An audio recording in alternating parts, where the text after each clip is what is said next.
நாட்டுக்காக உழைப்பதற்கு அண்ணா பிறந்தார்.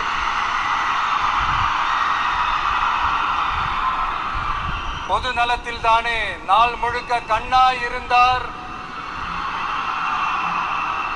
அப்படின்ட்டு எம்ஜிஆர் அவர்கள் ஒரு பாட்டு ஒன்று பாடி இருக்கிறாங்க, கேட்டிருப்பீங்க.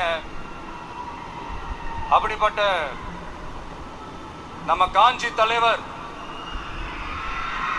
அறிஞர் அண்ணா அவர்கள் பிறந்த மாவட்டம் தான் இந்த காஞ்சிபுரம் மாவட்டம்.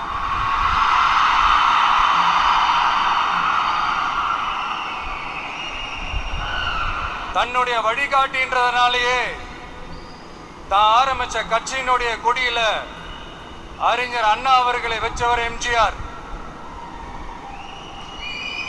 ஆனா